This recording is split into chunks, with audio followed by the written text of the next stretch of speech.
Tina Gibson with her baby girl Emma Wren Gibson. The parents of a baby girl, who grew from an embryo frozen for 24 years, are calling her birth a miracle.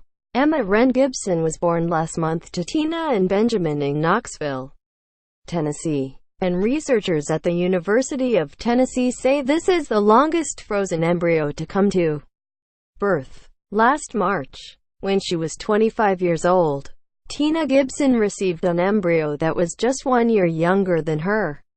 According to the faith-based clinic's medical director, of the roughly 1,000 embryos that are transferred to new parents each year, about 15% are done there. 24 hours labor, but it was worth it. I'd do it again for her, Tina said. 24 might be little Emma Wren's lucky number. Tina and her husband Ben were struggling to have kids of their own.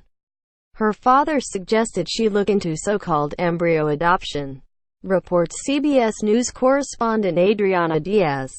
Tina and Benjamin Gibson, couples struggling to have a child, can create embryos through in vitro fertilization. Sometimes embryos are left over, which can be frozen and donated for other couples to use. Couples like Tina and her husband, who applied for one at the National Embryo Donation Center and were accepted. We were going through the profiles. It doesn't tell how long they were frozen, so we had no idea, Gibson said. And so, the day of the transfer, Dr. Keenan was like, "Hey, this is going to be a world record." And I was like, "What? Are you kidding?" Dr. Jeffrey Keenan, who performed the procedure, said the couple would have had the option to not go forward when they found out the age of the embryo, but said there was no hesitation. They said, "Wow, that's great. Let's go," Keenan said. Tina remembers the moment differently. "I was like, that is not neat. That is not what I want.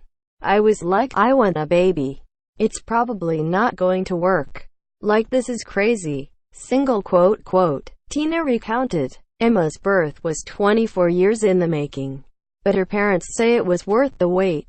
"If this embryo would have been born when it was supposed to have been, we could have been best friends." Tina said. The Gibsons say Emma is a healthy baby.